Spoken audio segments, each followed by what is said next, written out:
जी बिस्मिल्लाहिर्रहमानिर्रहीम। हमारा D3 चल रही है ओल्ड सिलेबस।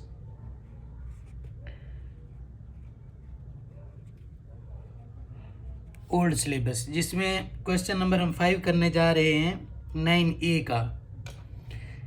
9A का क्वेश्चन नंबर 4 है हमारा। तो हम इसको देखते हैं इसमें क्या लिखा हुआ है। जी क्वेश्चन पढ़ते हैं। A boat is 65.7 metre away from the base of the cliff, यानी क्लिफ से एक बोट है जो कि ये क्लिफ पॉइंट है का बेस का, ठीक है ना। यहाँ से लेके यहाँ तक 65.7 मीटर अवे है। तो क्लिफ को यहाँ भी आप कह सकते हैं, यहाँ से लेके यहाँ तक ये डिस्टेंस जो है क्लिफ का और बोट का जो है वो है 65.7 मीटर अवे फ्रॉम। बोट खड़ी है क्लिफ से कितनी दूर खड़ी है? 65.7 मीटर अवे खड़ी है।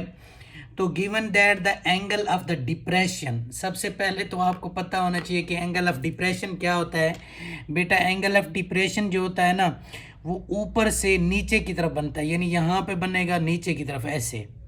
ये देखें, ये एंगल ऑफ डिप्रेशन होता है।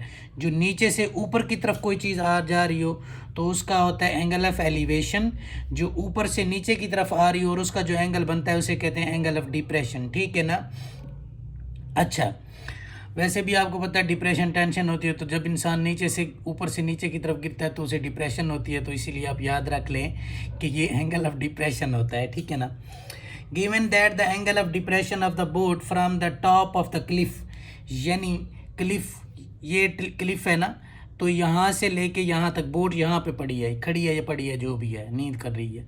अच्छा अच्छा, यहाँ से ये टॉप ऑफ द क्लिफ के ऊपर जो एंगल बन रहा है उससे कहते हैं 28, वो कहता है जो है ना 28.9 थीटा का एंगल बन रहा है। Find the height of the Cliff, Cliff की हाइट जो है ना वो आप बताएं। तो बेटे अब देखें इसके अंदर क्या है, 28.9 का अगर यहाँ एंगल बन रहा है तो इसके अपोजिट एंगल जिसे हम एंगल ऑफ अल्टरनेट एंगल भी कहते हैं या जी बन रहा है। ये देखें, ये ऐसे ये ऐसे ये ऐसे, ये जी बन गया, ये गया, ये गया, ये आया, ये आया। अब यहाँ पे 28.9 का बन रहा है तो मैंने बताया था आपको अगर ऐसा हो कि यहाँ पे 28.9 यानी ऊपर वाला हो या नीचे वाला ये बन रहा हो तो उसका अपोजिट एंगल जो होता है, जो जी का दूसरा एंगल होता है वो 28.9 होता है। इसे हम angle of vertical opposite angle भी कहते हैं, अल्टरनेट एंगल भी कहते हैं। इसे एंगल ऑफ जो जी बने तो फिर भी इसको दोनों को बराबर कर लेते हैं। अब आप अपोजिट एंगल इसका कह लें ये बन गया, अल्टरनेट एंगल ये कह लें ये बन गया, या जी बन गया तो जी का दूसरा एंगल जो है ये बन गया। Is it clear? मुझे यकीन है कि आपको ये बहुत अच्छे तरीके से समझ आ रहे होने। अगर बेटी नहीं समझ आते तो प्लीज़ मुझे बताएं, मैं अपना जो मेथड है उसको थोड़ा सा चेंज कर दूंगा।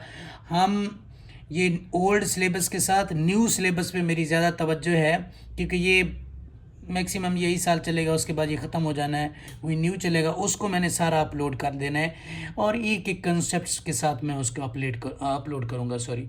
अच्छा बेटे ये देखें, उसने कहा है फाइंड द हाइट, ये हाइट मालूम करनी, यानी परपेंडिकुलर आपने मालूम करना है।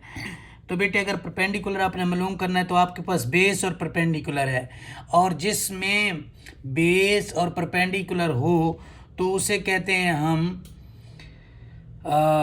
थ्रू प्रॉपर हेयर, यानी पी भी आ गया और थ्रू प्रॉपर वो था ना हमारे पास, क्या नाम है, सम पीपल हैव करली ब्राउन थ्रू प्रॉपर ब्रशिंग, तो थ्रू प्रॉपर ब्रशिंग पी भी आ गया, बी भी आ गया। हैपो की हमें ज़रूरत ही नहीं है क्योंकि उसने इसके बारे में कोई बात ही नहीं की।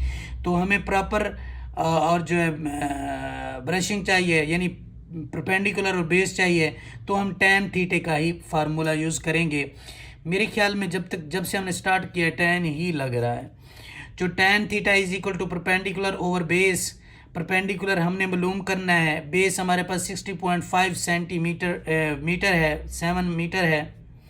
तो हम क्या करेंगे, tan थीटा हमें दिया गया 28.9, ठीक है ना। तो आप लिख लें tan theta is equal to 28.9 is equal to perpendicular over 65.7 metre है, वो ऐसे लिख दें। अब हमें चाहिए परपेंडिकुलर, तो इसको और इसको आपस में हम मल्टीप्लाई करा देंगे। तो जब मल्टीप्लाई करेंगे तो perpendicular is equal to tan 28.9 multiply by 65.7।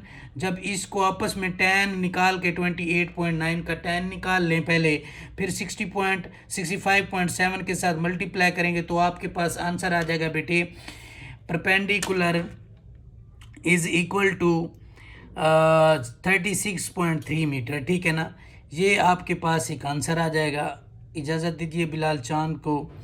अगर आपको समझ आ रही है तो चैनल को लाइक एंड सब्सक्राइब ज़रूर करें और कमेंट्स के ज़रिए मुझे बताएं कि आपके साथ क्या मसले आ रहे हैं बेटे। इंशाल्लाह मैं कोशिश करूंगा कि वो आपके प्रॉब्लम जो होगा ज़रूर सॉल्व करूंगा। एक एक बच्चे की सुन के उसको बताया जाएगा इंशाल्लाह।